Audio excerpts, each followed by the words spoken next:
بہت سال پہلے ایک نیک دل نبی حضرت زکریا علیہ السلام اللہ کے گھر میں عبادت میں مصروف تھے۔ وہ بوڑھے ہو چکے تھے، ان کے بال سفید ہو چکے تھے اور ان کے ہاتھ کمزور ہو گئے تھے، مگر ایک خواہش ان کے دل میں ہمیشہ رہی، کاش میرا بھی ایک بیٹا ہو جو اللہ کے دین کو پھیلائے۔ لیکن یہ ممکن کیسے تھا؟ ان کی بیوی بوڑھی تھی اور عمر بے اولاد رہی تھی، مگر حضرت زکریا علیہ السلام کو اللہ کی قدرت پر یقین تھا۔ ایک رات وہ محراب میں کھڑے ہو کر اللہ سے دعا کرنے لگے، اے میرے رب، مجھے اپنی رحمت سے ایک نیک اولاد عطا فرما جو میرے بعد دین کی رہنمائی کرے۔ ابھی دعا ختم بھی نہیں ہوئی تھی کہ اچانک اللہ کے فرشتے حضرت جبرائیل علیہ السلام ظاہر ہوئے اور بولے، اے زکریا، خوشخبری ہو، اللہ تمہیں ایک بیٹے کی بشارت دیتا ہے جس کا نام یحییٰ ہوگا۔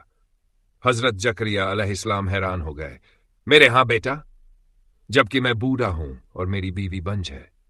فرشتہ مسکرایا اور بولا، یہ اللہ کا فیصلہ ہے، جب وہ کسی چیز کا ارادہ کرتا ہے تو کہتا ہے ہو جا، اور وہ ہو جاتی ہے۔ وقت گر ایک دن سب نے دیکھا کہ بوڑھی اماں کے ہاں واقعی ایک بیٹا پیدا ہوا۔ لوگ حیران تھے، مگر حضرت زکریا علیہ السلام جانتے تھے کہ یہ اللہ کا معجزہ ہے۔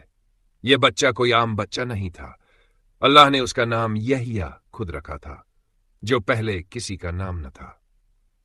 حضرت یحییٰ علیہ السلام بچپن سے ہی عام بچوں جیسے نہیں تھے۔ جب دوسرے بچے کھیلتے، وہ مسجد میں بیٹھ کر اللہ کی عبادت کرتے۔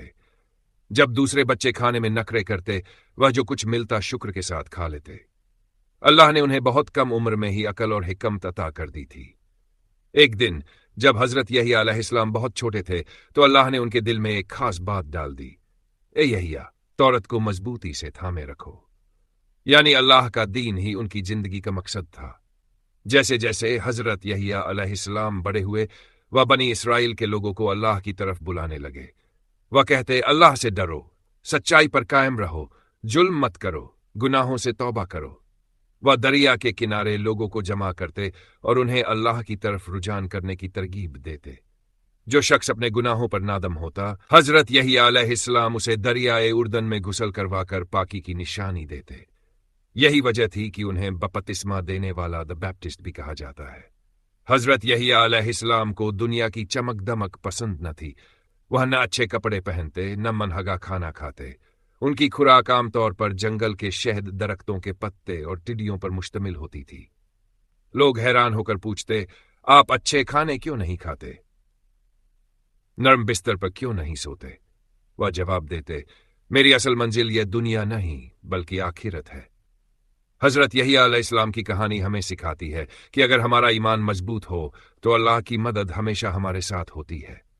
سچ بولنا، گناہوں سے بچنا اور اللہ کے راستے پر چلنا ہی اصل کامیابی ہے۔ یہی وجہ ہے کہ حضرت یحییٰ علیہ السلام کو اللہ نے قرآن میں عزت اور عزت کے ساتھ یاد کیا ہے اور انہیں پاکیزہ نبی قرار دیا ہے۔